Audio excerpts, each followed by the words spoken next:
that I was most excited about tonight, it wasn't Team Flair, it wasn't Team Hogan, it wasn't Daniel Bryan, it wasn't Brock Lesnar destroying everything in sight once again. The one thing that piqued my interest most out of anything didn't even happen on SmackDown Live. All WWE had to do was promote an episode immediately following SmackDown of WWE Backstage. And their first guest in studio was Finn Balor.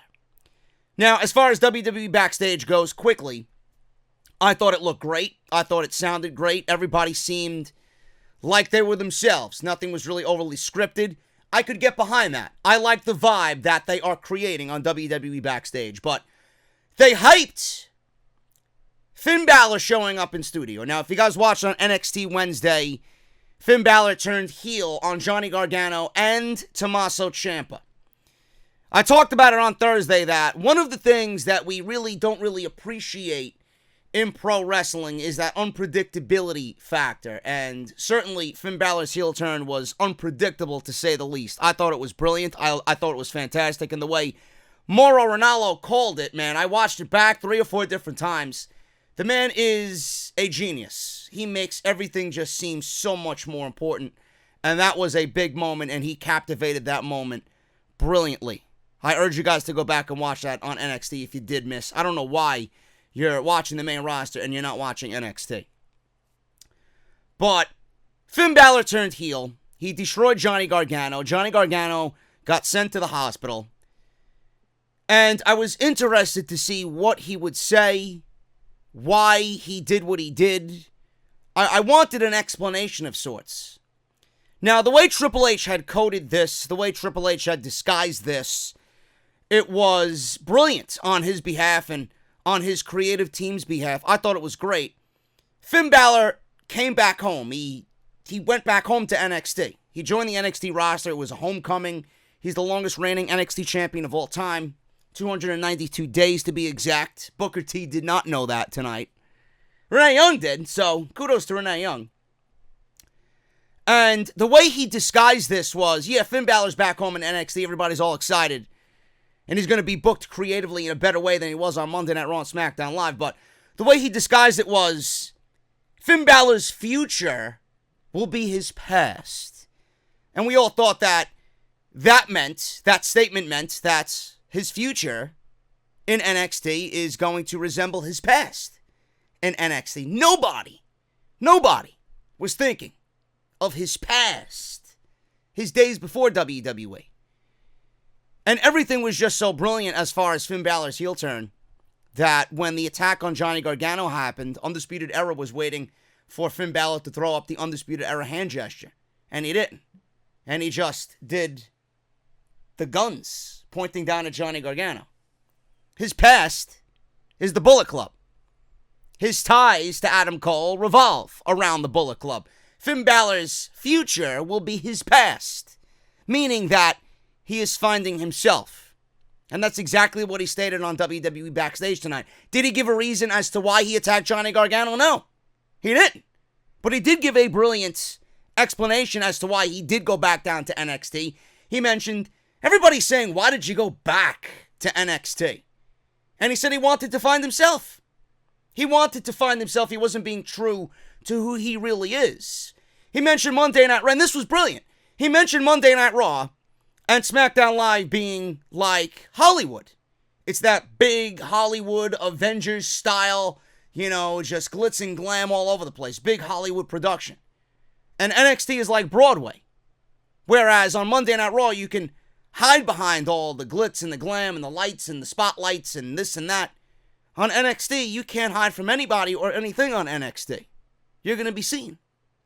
And I thought that was just a brilliant way to describe not only the differences between NXT and Raw and SmackDown, NXT and the main roster, but a brilliant reason as to why he went back. He wanted to find his roots. He wanted to find who he is again.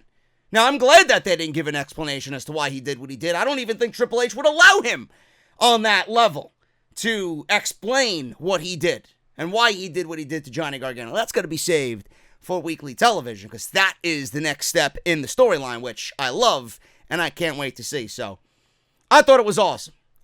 That was probably the best part of the night. On SmackDown Live, I got nothing. Painfully boring. Painfully boring SmackDown Live. This show is absolutely lifeless. I mentioned on social media that I feel like SmackDown Live is actually getting worse on Fox than it was on the USA Network. I don't know what it is. There just seems to be no life on this show. There seems to be a very stagnant creative direction. There seems to be a sense of complacency where they are just feeling like they're okay where they are and they don't need to get better. They don't need to branch out and try new things. That we got this TV deal. We got Fox backing us. That's all we need. Bro, you got to put an extra effort into everything that you're doing here. You have to at least try. Because if Fox is paying you all this money and this is the same bullshit that you've been producing on the USA Network that went nowhere over there and you expect it to get over here because you got the big budget behind Fox, it's not going to work that way. It's not going to work that way. And I love how all the WWE apologists claim, oh, look, they got Cain Velasquez and they got Brock Lesnar. They're trying. They're not trying. They're not trying. They're alienating their fucking roster. They're alienating their product. Nobody gives a shit about Tyson Fury. Nobody gives a shit about Cain Velasquez. Nobody does. My best friend Sean is a huge Tyson Fury fan. Huge Tyson Fury fan. And I asked him, bro, do you see Tyson Fury is going to be wrestling on WWE television next Thursday, Crown Jewel in Saudi Arabia against Braun Strowman? He looked at me and he said, I hate the fact that he's doing that. Because a man like that who's got to get ready for his next fight in January, February, is going to end up injuring himself. And then I'm going to be fucking pissed. He doesn't belong in the ring like that. He belongs doing what he does now for boxing. So, if WWE, and I respect his opinion very much, if WWE is trying to get new eyes and new fans to come over from Tyson Fury's realm to the WWE, it's not working. Because he's a clear-cut example. My friend Sean is a clear-cut example as to why it's not working. You're alienating your audience. You're angering some people on that side, and you're really pushing everybody away who wants to see your roster right now, the roster that you have bestowed upon SmackDown Live, and you're not giving them that. At least in the sense that they want to see the active roster. There's just a sense of complacency on the show. I don't know how else to put it. It's not exciting. It's very dull. They're bringing in outside sources to try and get some level of excitement on this show, and it's not working. And the ratings reflect that. The ratings reflect that. Nothing about this show is interesting whatsoever. It's downright lifeless, is the word I used on social media. This show sucks. It's downright lifeless. I actually fell asleep during the main event tonight. I legitimately fell asleep. For the last 15 minutes, as soon as Roman Reigns' music hit, I don't remember anything after Roman Reigns' music hit. I had to go back and watch what had happened. And then when I went to go back and watch, nothing happened. Nothing happened. Cesaro ended up eating another pinfall anyway, because he's the odd man out and he's not even in the Team Hogan versus Team Flair match at Saudi Arabia, at Crown Jewel. I don't know, man. I don't really know. But the one thing we did get tonight, is Brock Lesnar taught Rey Mysterio how to fly. That was beautiful. That was absolutely beautiful, man. So much so that Rey Mysterio's foot almost went through whatever wall was behind him. I got flashbacks of fucking Kevin Nash lawn darting Rey Mysterio into the WCW Nitro production truck all those many years ago. That's the vision I got, man. Rey Mysterio's past is now his future in WWE. Gotta love it. Anyway, guys, thank you so much for joining me here on Off the Script. SmackDown Live for tonight. Gonna go over the show. Not much happened at all, so if you guys did not watch, I understand. A lot of you reached out to me and said, JD, don't even bother with SmackDown Live. AEW Dynamite is on TNT. An extended edition of Dynamite, man. You gotta love TNT. You gotta love AEW. Yeah, we'll just put this on during SmackDown because we know they're on FS1. So we'll put this on TNT knowing that SmackDown's not on Fox tonight. Gotta love it, man. But they gave you an extended edition of Dynamite because they have to get better with their time management. So what we got was apparently Kenny Omega was supposed to come out and attack Jon Moxley. Adam Page came out and challenged Mr. Pac for a match at All Out, or not All Out, at Full Gear. I'm all over the place, man. I literally just woke up about 15 minutes ago. So Pac was challenged by Page for a match at Full Gear. So they aired an extended edition on TNT, which I went back and watched, honestly. I flipped through the commercials. I wanted to see, some of Janela and Omega again. I wanted to see some of the tag team tournament stuff. So that was pretty sweet. If you guys missed that, that was on tonight. But tonight, we're going to talk primarily SmackDown Live. Team Hogan versus Team Flair. Brock Lesnar attack Cain Velasquez, Rey Mysterio, and Dominic again. And Sami Zayn. This show would have been even more boring than it was, which is just so difficult to fathom. Sami Zayn saved this show tonight. Sami Zayn is the MVP of SmackDown tonight on Fox. We're going to go over all that from Kansas City today.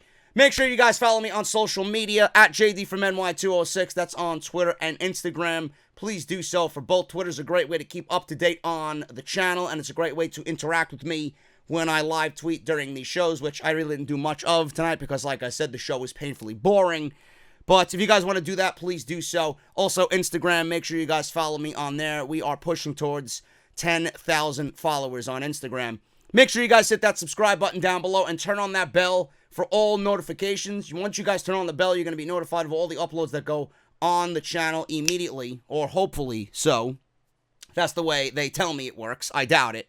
But make sure you guys turn on that bell anyway. If you guys missed any of the other videos that I posted on the channel during the week, Raw, Off the Script, Elite, AEW News and Rumors on Tuesday. We got AEW Dynamite on Wednesday, NXT on Thursday, tonight SmackDown, and then you got Off the Script on Saturday and Sunday. Make sure you guys go and check all that stuff out. Link will be down in the description.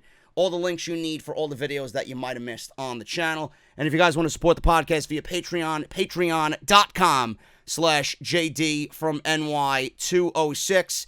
The podcast tonight is brought to you, as always, by my fine friends over at Audible, audibletrial.com/offthescript. They're going to give you guys, just for listening to the show, 30 days free of their service and one free audiobook of your choice. It is free to sign up. You will not be billed. You guys got 30 days of free audiobook, and if you guys do not like the service, once you sign up, if you feel like the service is not for you, if you guys want to cancel at any time, you can certainly do so, and they're going to let you keep your audiobook for free. It is a great deal, guys. It's a great way to support the show. You're getting something for free just for listening to the SmackDown podcast tonight on Off the Script. I think it's a great deal. I think you guys should definitely take advantage of it. audibletrial.com/offthescript. SmackDown started off tonight with what I think Miz said was the biggest Miz TV segment of all time. Now, correct me if I'm wrong. More than likely, I am not. But correct me if I'm wrong. Didn't The Miz have Hulk Hogan and Ric Flair on Miz TV once before on the season premiere of Monday Night Raw? And he said then that was the biggest Miz TV segment of all time? Up until tonight, of course. Up until tonight. You know, it's the same thing when WWE says that Crown Jewel is greater or equivalent to WrestleMania. Sure it is, Vince. Sure it is. Don't know who you're trying to fool, but you make yourself look like one by saying such outlandish comments. Before I even get into this segment, which I want to say was quite entertaining for one man and one man only, and that's Sami Zayn. But before I get into this segment, I just don't get it. I really don't. What the fuck was Chad Gable wearing? Seriously, what was he wearing? Like, I don't understand how someone could look at Chad Gable and then look at the wardrobe and then pick this out and say, this is your new wrestling attire. Like, I don't get it. Did I miss the memo? Is Halloween today? Is he dressing up for Halloween? Are we getting a glimpse into what Chad Gable is going to be wearing on Halloween? Is he a basketball player? I don't even know if Chad Gable plays basketball. I'm probably sure if he does play basketball, he's very good at it. But does he even play the sport? Maybe he's excited for the NBA season. Renee Young was on WWE Backstage, And she said, I don't know what he's wearing, but he's trying to imitate Muggsy Bogues. Maybe he's a fan of Muggsy Bogues. Maybe I missed the memo. Maybe there's another rendition of Space Jam starring Chad Gable. It's got to be a running gag at this point. It's got to be Vince McMahon's own personal comedy show at this point. I don't get it. Chad Gable looked ridiculous out there, standing next to Ali and Roman Reigns. Standing next to Hulk Hogan and Ric Flair. He's wearing that. Chad Gable looked like you put him through WWE 2K20's customization option, and you went into the customization option and changed his actual wrestling attire to whatever the fucking default is for your My Player. It looked ridiculous. That has to be a joke. That has to be a joke. If he wears that at Crown Jewel, I swear to God, man, this guy deserves so much better. I mean this wholeheartedly, man. The guy deserves so much better. Awful. Absolutely. He looks fucking ridiculous. Now, we got Flair, and we got Hogan. We got Ali. We got Mr. Gable wearing whatever the fuck he's wearing. We got Reigns on one side. We got Nakamura, Zayn, who is with Nakamura, and Baron Corbin on Flair's team. Now, I would not be doing my job if I would not say something positive about this. Get out your notepads, folks. Oh my God, JD's about to say something positive about SmackDown Live, man. Yes, something positive. Now, at first glance, I'm looking at, where's Randy? Where's Mr. Orton? I read today that Randy Orton's making $3 million a year in WWE. And he's a free agent next summer, folks. He's a free agent next summer. Where do you think he's going? Right back to WWE. He's going to make double the amount of money he's making now just to stay. That is crazy. Where's Randy? I don't see him. He's probably slithering his Viper into some random fucking hole on his wife's body. Where's Bobby Lashley? Where's Bobby Lashley? He's probably fucking underneath Lana somewhere. I don't know. Who else is on his team? Drew McIntyre. He's probably off being Monday Night Raw's bitch as usual. Then I'm looking at Team Hogan, and I'm like, where's Rusev? Where is Rusev? Oh, he's probably in a corner crying like a bitch. And next to him is Seth Rollins. They're both probably crying like little bitches. Folks, this is bitch personified right there. Man, he's got some nice pineapples on those swim trunks right there, man. And I didn't know they made condoms that fit human heads. Ridiculous. Absolutely ridiculous. Rusev was probably crying in a corner somewhere because his wife is fucking Bobby Lashley and about to star in a porno where you guys can watch it for free, Pornhub.com. And then I'm looking for Ricochet. Where's Ricochet? He's probably scaling a fucking building somewhere, reenacting Spider-Man or scenes from Spider-Man. Mr. Peter Parker over there is fucking split identity. So, I'm looking at all these missing people and I'm asking myself, where are they? And then I get to thinking, I don't know if this is a WWE initiative, but more than likely this is a Fox initiative because they want nothing to do with that other show. They're keeping the brand split exclusive. And I appreciate that. WWE is probably fucking dying on the inside because they want so badly to break the rules of the brand split already. And they just allowed these guys to be here because they are already on this show. How difficult was that, folks? How difficult was it to keep the Monday Night Raw guys on Monday Night Raw because they're on Monday Night Raw and not have them infiltrate this show? I love it.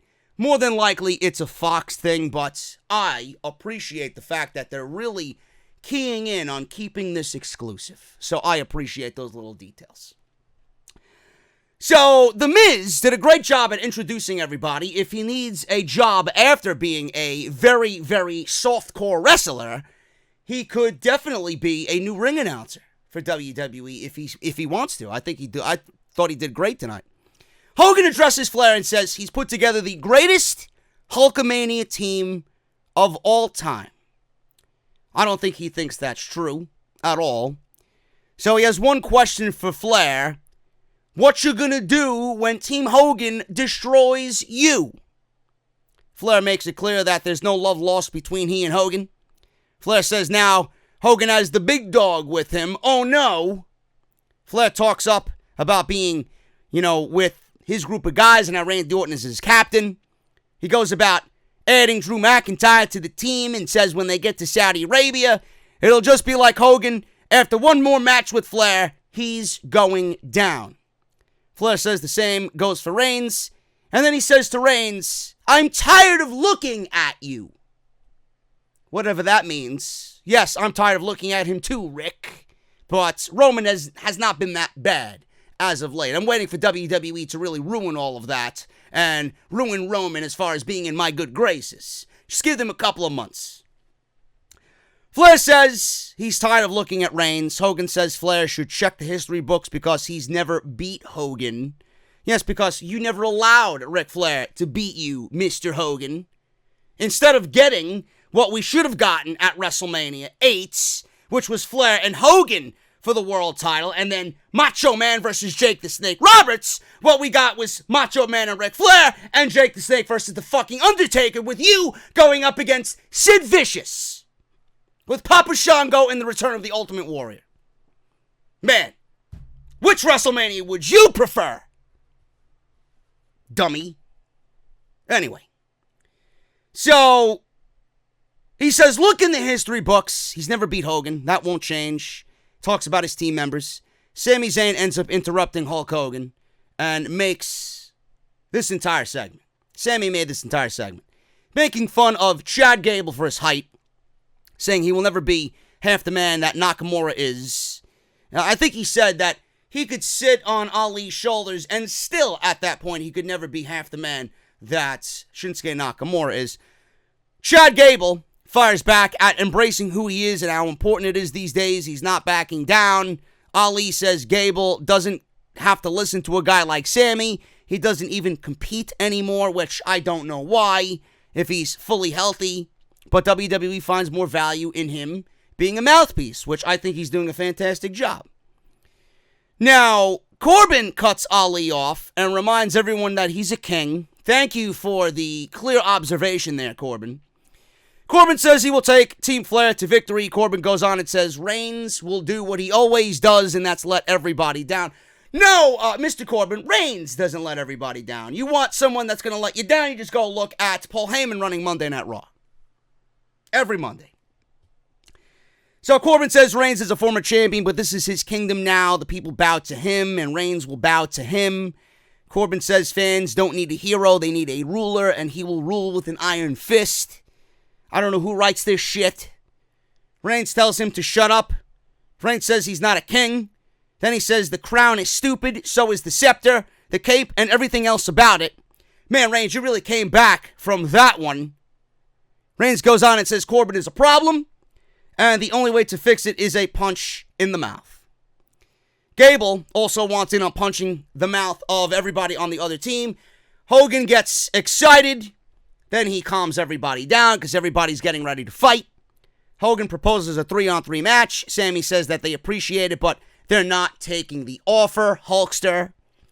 They will not do it on Hogan's time. They will think about it, and then we'll get back to you. Team Flair exits the ring, but Hogan proposes the main event for tonight. Reigns, Gable, and Ali versus Corbin, Nakamura, and Zayn. Hogan picks on Sami Zayn, and he imitated Sami Zayn's voice in a very poor, laughable way. Sami says they're on for the match, but Hogan didn't read the fine print or get the memo. Sami tweaked his neck on the flight over to SmackDown Live, and as a result, he is on the do not touch list. Very heelish to do. I love it. Sami says there is someone in the back who he's close with who has been waiting for an opportunity for months. Sami then introduces his replacement for the evening, which is Cesaro, which is another one of the wrestlers on the roster, which I don't believe they're allowing him to wrestle in fucking capris. What is he wearing? What was the issue with his old attire? I don't get it. Cesaro looks ridiculous. So Cesaro greets Team Flair on the ramp, and then there's a big brawl that Team Hogan end up winning, and we got the match set up for the main event on SmackDown Live. So at this moment, I'm planning on, do I fall asleep or do I not fall asleep? That is the question. Thank you for giving us a partial taste of Crown Jewel. I'm assuming they did a partial taste of Crown Jewel tonight because they know that nobody's going to be watching Crown Jewel because the show sucks and the show offers no excitement at all. So they figured, well, if you don't want to watch it, we'll give you some of it tonight so that you could, think about what you might be missing, which is nothing. Clearly, after tonight, you missed nothing. The New Day versus Robert Roode and Dolph Ziggler. Xavier Woods is going to be out about 9-10 months. I hope him a speedy recovery because he tore his Achilles, which is not really good. So now we have just Kofi Kingston and Big E. I do wonder, going back to a recent promo of Kofi Kingston that was conducted on SmackDown Live, I believe it was last week, where Kofi was talking about something. I don't know what he was talking about. Maybe what flavor syrup he enjoys most. But he took a pancake and he squished it and threw it down. Now, that could be symbolism for him being over this New Day shtick. And I don't know where Kofi goes from here because he has looked terrible ever since winning that, or losing, I should say, the WWE Championship. And Brock Lesnar winning the WWE Championship. He's looked awful. He hasn't looked strong. He hasn't looked like he gave a shit at all. He hasn't shown any care or remorse about anything. He lost the WWE title. Okay, on to my next segment. There's no feeling of just heartbreak after he put so much positivity into his title reign. Not one fucking word at all about the WWE title. I wonder if Xavier Woods and his injury has either canceled or delayed a Kofi Kingston heel turn. I'm just wondering. Because that symbolism with the pancake and him throwing it down and squishing the pancake, I wonder if that was just Kofi finally getting angry about what he should really be angry about, or is it something that is teasing something more as far as him just moving away from all this shit and getting back on track to what he thinks he deserves. Another shot at the WWE title. This one, as soon as it started, it ended. This was nothing. Absolutely nothing. Robert Roode and Dolph Ziggler win here. We got Big E launching Ziggler overhead a few times with some suplexes. Big E with a belly-to-belly suplex. Big E sends Roode off the apron to the floor. Ziggler goes for a zigzag, but it's blocked. Big E held onto the ropes. Big E drops Ziggler again. Kofi ends up coming in. Big E launches him out of the ring onto Ziggler. Roode runs in with a spine buster, which looked very impressive to Big E. Then we see the B team backstage, watching TV, sideways.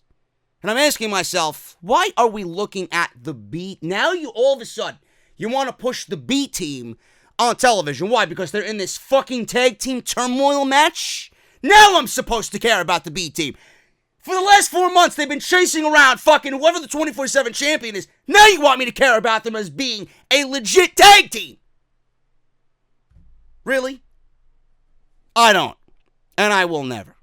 Get Bo Dallas in the Funhouse and get Curtis Axel back down to NXT. So we look at the B team watching this backstage.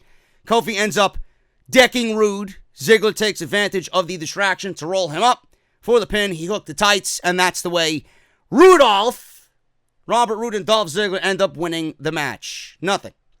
Absolutely nothing. After the match, the Revival come out and attack the New Day.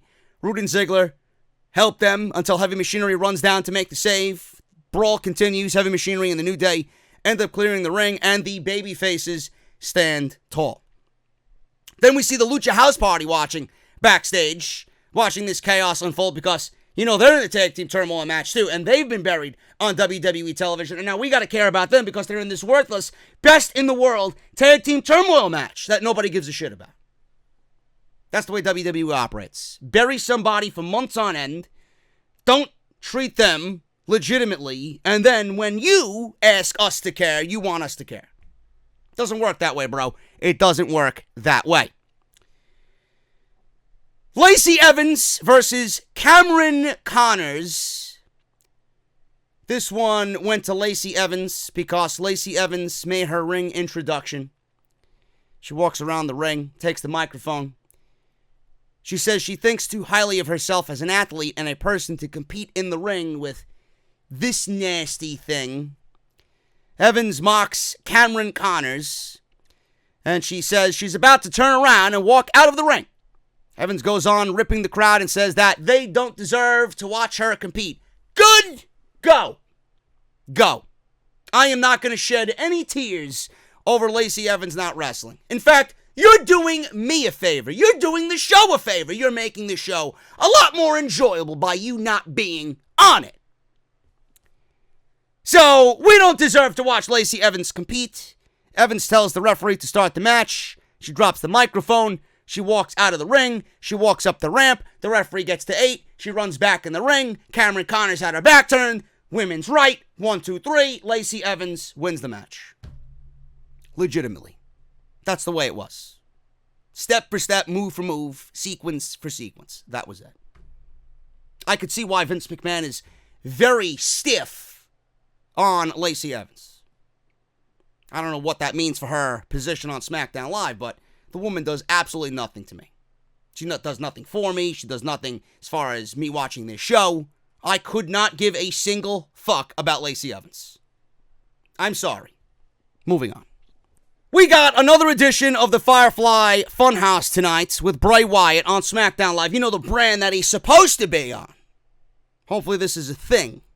And we don't see him on Monday Night Raw doing this type of shit. Because you know we'll see him on Monday Night Raw. I mean, they gotta build the match, right? The match is happening on Thursday. You think they're gonna go another show without building Bray Wyatt and Seth Rollins, without having Bray Wyatt on the show? Yeah, right. They're breaking their own exclusivity with these brands, and they don't give a shit about it. This match itself is breaking the rules of the brand split, but they don't care. So we got a funeral happening on the Funhouse. I wish we were having a funeral for Monday Night Raw, but instead, it's a funeral for Rambling Rabbit. We're all mourning the loss of Rambling Rabbit here tonight, folks. He didn't make it. Seth Rollins committed murder. They all say not so kind words about Rambling Rabbit. Huskus the Pig says he was a cool dude. He introduced me to carrot cake. I'm hungry, says Mercy. He was a cool guy. And then the puppet of Abigail said that he talked too much. So those were the nice words that they had to say about Rambling Rabbit. So Rabbit said that he's always wanted an open casket at his funeral. Wyatt opens the small casket, pulls out a bloody, gory, and obviously dead Rambling Rabbit. The attention to detail here was very nice. They had a nice open slit, a nice wound in Rambling Rabbit's head here.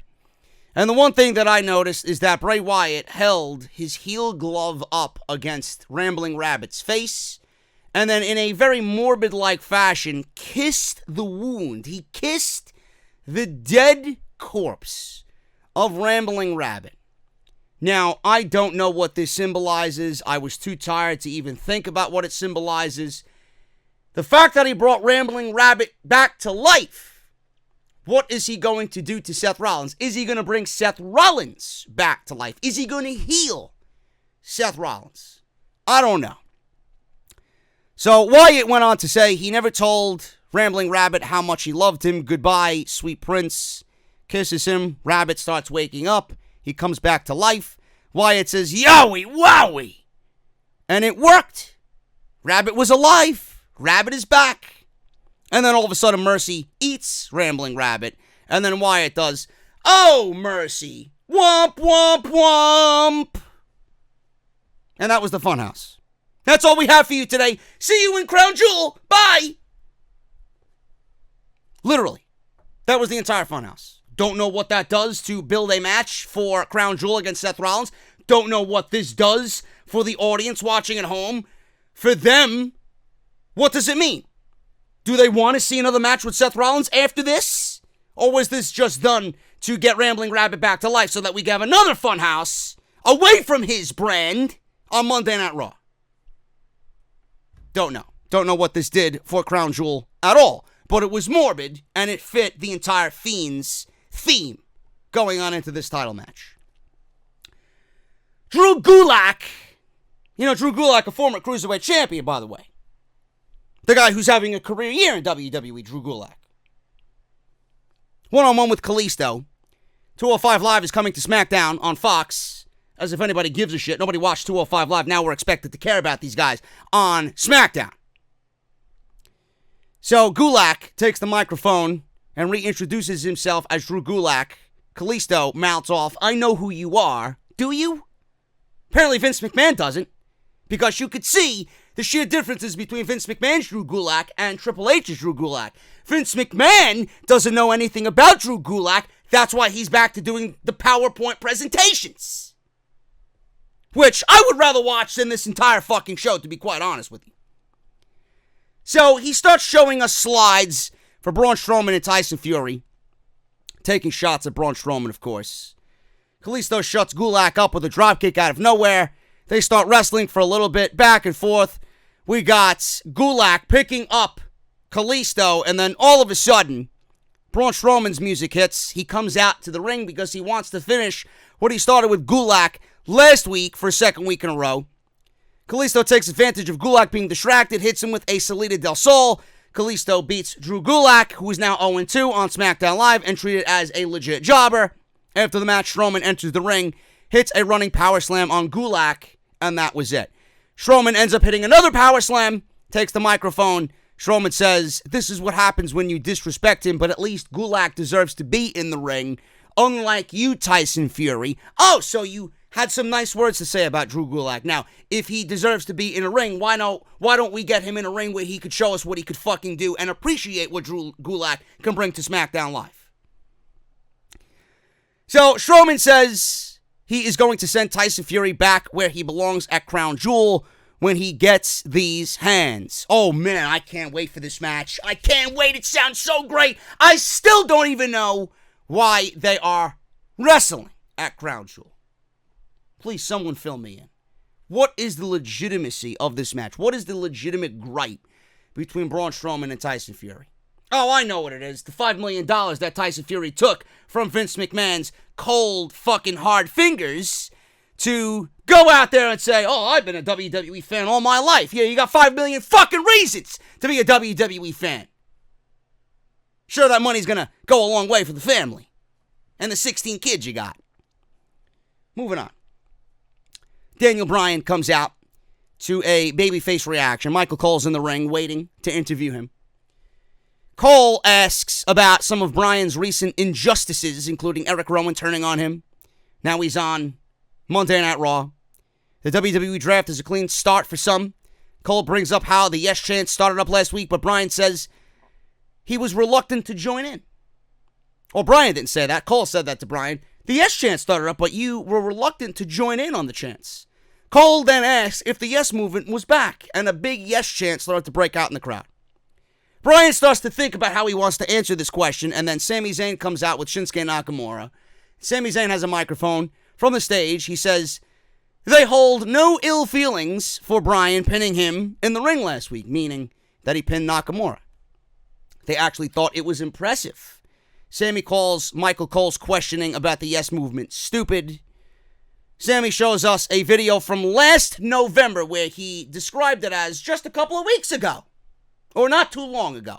Then I'm looking at the fucking excerpt on the screen. Last November. Last November is a couple of weeks ago? So, Daniel Bryan declared that the Yes movement was dead when he was WWE champion. Yes movement is dead. The new Daniel Bryan is here now. Sami says that footage breaks his heart just a little bit. He then goes on and he and Nakamura enter the ring. He goes on to say Bryan is too good for these people, but he does have a lot in common with he and Nakamura. Sami goes on about being vegan and that he loves the ocean, that Nakamura loves the ocean, that is something that he and Nakamura can relate to. Sami says what connects the three of them even more so is what they can do in the ring. They are artists. Sami says Bryan's career is at a crossroads and he can go two ways, backwards and revive the Yes movement, or move forward and join them. Sami says they can take Bryan's career to new heights and make the world a better place, make his life better than the fans ever could. Sami then asks if Bryan wants to move backward with the fans or forward with them. Again, fans are booing. Sami offers his hand for a handshake. A big no chant starts. Bryan is looking at Sami's hand. If he's pondering what to do, he gives his hand, pulls it back. And where I thought Bryan was going to attack one of these guys, he walks away. And that was it. Daniel Bryan didn't give a yes. Daniel Bryan didn't give a no. If you guys want my honest opinion about what I think Daniel Bryan should do, I am at this point in my WWE fandom. I am over Daniel Bryan being a babyface. Daniel Bryan, as a babyface, is great, but I would rather him be a heel at this point. Honestly. Now, I don't know what being a babyface could do. Being a babyface means that he could get another match with Brock Lesnar, being that Brock Lesnar is the heel WWE champion. We could see a rematch and maybe have him beat Brock Lesnar. I would much rather see that than Roman Reigns again. But if he's a heel, and that is a big possibility, if what I think is going to happen, if I think what is going to happen happens, Roman Reigns is going to challenge Brock Lesnar at WrestleMania for the WWE Championship again. He's going to try and get over again, or Vince is going to try and get him over. I would love to see Daniel Bryan be the heel to Roman Reigns' babyface. I think that would be great. I honestly think Daniel Bryan taking the title off of Roman Reigns as a heel would be fantastic. Now, I don't know if WWE is going to go with the babyface run for a little bit, then go back to being heel, but they have to know that Daniel Bryan's heel work was on another level. The reason why Kofi got as over as he did was because Daniel Bryan was a major part of that. And Daniel Bryan aided in Kofi being as over as he was, because Daniel Bryan was very, very, very good in what he did. I'm not ready to see babyface Daniel Bryan. If I am WWE here, I'm trying to weave Daniel Bryan into Nakamura and Sami Zayn. That's too complicated. That's going to require many thoughts and many brain cells to operate and come up with a creative idea. WWE's probably just going to have Daniel Bryan remain a silent babyface for now and not really address the yes movements. People are going to chant and cheer and rave over Daniel Bryan, and he's going to feud with Nakamura over the IC title. Because I know for a fact that Nakamura, one of the reasons why Nakamura came to the WWE was to get a match with Daniel Bryan. And we're finally getting it in a major program for a title, and hopefully they could bring prestige to the Intercontinental Championship. That's what they're probably going to do. But if I'm giving you my honest opinion, I want Daniel Bryan to remain a heel and not a babyface. So hopefully WWE goes about this very carefully. Because Daniel Bryan started to get a little watered down and it started to get a little stale with him as a babyface. As a heel, it rejuvenated his career.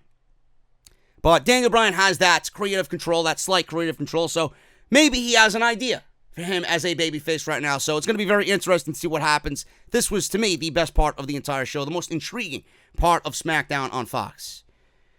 Nikki Cross versus Mandy Rose. We had Sasha Banks and Bayley sitting at ringside for commentary. This one wasn't good at all. Mandy Rose, I don't know what's happening with Mandy Rose. They're not putting any effort into building Mandy Rose.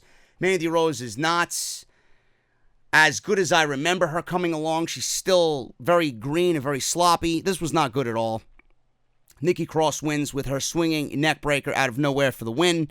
That was pretty much it. After the match, Cross celebrates, and Bayley and Banks are being taunted by Cross in the ring. That was pretty much it, because Nikki Cross is the number one contender for Bayley's SmackDown title. So we go from that to Rey Mysterio. Rey takes the microphone. He's out. Shout out to Kansas City. Oh, that's what Ric Flair probably got those two cities, the two shows mixed up, because they're in Kansas City tonight. Oh, that's why he said on Monday Night Raw. What city are we in? Kansas City? There you go. Rey takes the microphone and gives a shout out to Kansas City. Rey talks about how his son Dominic was attacked 3 weeks ago. It showed him that his son is tough. And there's no doubt in his mind that his son is a Mysterio now that he took a beating from Brock Lesnar. You have to be strong to take that type of beating from Brock Lesnar. Rey says that was the worst day of his life because he was helpless and had to watch his own blood suffer. Rey says Dominic is doing better little by little. He knows this because of everybody's support. He wanted Rey to thank all the fans for him. Rey thanks all the fans. Rey goes on and says Dominic feels that no one, even Lesnar, will stop him from living his dream in the ring. Now about Lesnar, that's a different story. Ray says, for too damn long, Brock has done whatever he wanted, when he wanted. Ray says it's time for Brock to pay for what he did to Dominic. Ray says at Crown Jewel, Cain is going to drop him once again and put a scar on the other side of his face this time. And Ray calls Lesnar to the ring for this quote-unquote face-off. Lesnar and Heyman appear on the big screen. Heyman calls Cain a thug and a hired assassin. All the while, Cain is just standing there, not saying anything. He's got this match with Brock Lesnar for the fucking WWE title, and this man has not uttered a single fucking word in English. That's a problem. Why would I want to see Cain Velasquez win the WWE Championship if I don't know or I have not heard anything from or about this man? Why? Yes, you're affiliated with Rey Mysterio. Yes, you're doing it for Dominic. Do you have the fucking capability to speak? Maybe it was in that 3-year contract that Cain Velasquez was not able to speak on WWE television. Yet the man speaks perfect fucking English. Speak. I don't want to hear from Ray. I heard Ray's side of the story. I want to hear from you. And make it real and make it feel organic. You got the history there. Speak. Speak. Lesnar says that Cain is a hired thug and an assassin. Heyman goes on and says his client has other things to do tonight than go to a face-off with Cain. Heyman tells them not to boo. Obviously, the crowd boos louder. Heyman asks if we can guess what Lesnar has been doing tonight. Heyman speaks in Spanish. Lesnar starts laughing. Heyman asks if there is a guess on where Lesnar has been instead. So nobody wanted to answer what he was doing. Nobody wanted to answer where he's been. Ray then says, Paul E. dangerously, get to the ring. Heyman asks if they can guess who, if not where or what. Now we're playing fucking nursery rhymes. Now we're in fucking second grade. Who, what, where, when, why? Heyman asks Lesnar to give us a spoiler instead. Lesnar grabs something underneath him and he pulls up Dominic, who has a ripped shirt, glasses are fucking torn to shreds, and he's absolutely destroyed at the feet of Brock Lesnar, is Dominic. Holding him up, we had Brock Lesnar smiling. This is what gives Brock Lesnar the biggest joy in life. Carnage. He picked up Dominic, man. He was so happy. He reveled in his work. It was a thing of beauty. A thing of beauty. Smiling from ear to ear. And he starts laughing. Ray and Cain exit the ring and run to the back. All while I was thinking, you better walk gingerly, Cain, otherwise you're going to blow out that knee of yours. So back from break, Ray and Cain are in the trainer's room with Dominic. He's laid out on the trainer's table. The trainer says, back away, guys, I need some room. Back away, guys, I need some... That's all he said. That's all he said. I think he forgot the rest of what he had to say, and that's all he went with. Back away, guys, I need some space. Back away, guys, I need some space. So Ray and Cain are there with Dominic. Lesnar comes running in with a fucking trash can, hitting all three of them. The trainer, I don't know what happened to him. He got blasted in this fucking chaos. I didn't even see what the hell was going on. Lesnar took the trash can to Cain Velasquez, started kicking him while he was down. He then takes Rey Mysterio and throws him into a fucking wall. Now, I cannot do this justice. Brock Lesnar picked up Rey Mysterio, and as if he was playing fucking bowling, he tossed him like a bowling ball, and the wall was in the vision of 10 bowling pins. He threw him against the wall so hard that the heel end of his boot made a fucking hole in the wall behind him. That's how hard Brock Lesnar threw Rey Mysterio. Brock Lesnar taught Rey Mysterio how to fly on this episode of SmackDown on Fox. Then he takes Cain Velasquez. Better watch out for that knee. He takes Cain Velasquez and F5s Cain Velasquez on top of Dominic, who was on the trainer's table. Chaos on SmackDown Live. Carnage on SmackDown. Brock Lesnar lives for chaos. There you go. After this, we got the main event. Roman Reigns, Chad Gable, and Ali versus Shinsuke Nakamura, Baron Corbin, and Cesaro. Folks, I will give you one guess who got pinned here. Was it Baron Corbin? Was it Shinsuke Nakamura? Was it the man who's not in the Team Hogan versus Team Flair match at Crown Jewel? Ding, ding, ding, ding, ding, ding, ding. You got it. You got it.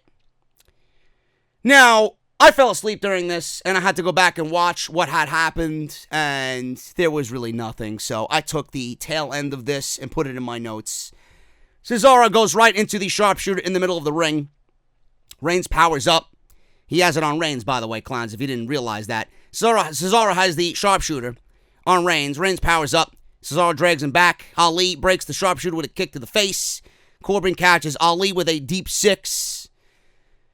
Chad Gable, I want to call him Shorty G, but I know it's fucking disrespectful, and I made a blood promise not to call him that anymore. We got Chad Gable coming in, and he gets a drop kick on Corbin. He sends Corbin to the floor. Nakamura with a big exploder on Gable from behind. Reigns with a Superman punch to Nakamura. Then we got Reigns going for a spear, but Cesaro kicks him. Cesaro with a huge uppercut to Reigns for 2 counts. Reigns blocks the neutralizer. They tangle, and Reigns knocks Cesaro from midair with a Superman punch. Reigns follows with a spear. Ali is back to the apron. Reigns tags him in. Ali goes to the top. Reigns knocks Corbin off the apron, and Ali hits the 054 for the pin on Cesaro, and that was it. Roman Reigns, Ali, and Chad Gable win with Real American Hulk Hogan's theme music hitting the PA system, and that's the way SmackDown goes off the air on Fox. Folks, I really wish there was more for me to sink my teeth into on this show. There really is nothing. There really is nothing at all, folks. I love when I come on here and I could give you my thoughts, like on the Daniel Bryan situation. Go over what had happened with Daniel Bryan and give you my thoughts on how I think of babyface Daniel Bryan and what I think of heel Daniel Bryan and what I think the importance of Daniel Bryan being a heel is to WWE TV, because they don't have any genuine heels. I wish I could sink my teeth into something on this show, but honestly, they are giving you nothing of importance at all, and it's very tough to sit here and dissect. And it's very tough to sit here and analyze things that are so childish and basic in nature that all I could do is come on here, go over what happened in the match, and move on to the next segment. There really is nothing. Like, honestly, how many of you were watching AEW Dynamite tonight on TNT over SmackDown on Fox or on FS1? I think the majority of you did. I don't think anybody watched SmackDown live. And I honestly think with the move to FS1 just for the night only, that it's going to be a big deal for WWE. Meaning that it's going to be very difficult for them to generate any ratings that they expect moving from FS1 back to Fox. Having the week off, it's not a good thing. Because that 1 week could throw people off, and it's not going to be a good thing for WWE. Consistency. They don't have the consistency right now. And mixed with the shows being very bad, and the shows being boring and unentertaining and not exciting at all, WWE putting no focus on their actual roster and making anything new and fresh and exciting for this show after the draft. This is one of the, I wouldn't say it's the lowest, but this is one of the lowest points in WWE all year. And we all thought that the move to Fox was going to rejuvenate, and I heard that there's nothing but low backstage morale after the move to Fox, because the roster sees that no change is being made. The roster sees the shows are the same thing that they were on the USA Network, and the roster sees the dwindling ratings. WWE expected this big wrestling boom now that they're with Fox, and they're reverting slowly but quickly, I would say quickly but surely, not slowly but surely, quickly but surely, back to where they were on the USA Network. It's not a good time. It's not a good time. I wish there was more. I wish there was more for me to analyze. That's when I'm at my best. You know? That's why I make jokes and I have some lighthearted fun here. There's really nothing to analyze. There's nothing to dissect on their show. It was fucking boring. It was boring, and I fell asleep in the main event. That's how boring this show is. God, this show needs to change. Guys, I'm getting out of here. Thank you guys so very much for all your support. Follow me on social media at JD from NY206. Hit that subscribe button down below. Turn on that bell for all notifications. Make sure you guys check out all the other videos on the channel if you did miss anything on the channel. And patreon.com/JD from NY206. I will be back tomorrow with Off the Script. Tomorrow afternoon, make sure you guys tune in. We got news on that backstage morale in WWE. I got news on Fox and what they think of their current relationship with the WWE. I got more news on Seth Rollins calling Vince McMahon a weird old man. And I got Tessa Blanchard, who is the biggest possible free agent on the market outside of CM Punk. Tessa Blanchard, the best women's wrestler on the planet, possibly joining AEW or WWE. We will talk about that and what I think Tessa Blanchard needs to do as a next career move in professional wrestling. All that tomorrow on Off the Script. Hit that thumbs up, guys, and I'll see you right back here tomorrow for episode 297 of OTS. See you then.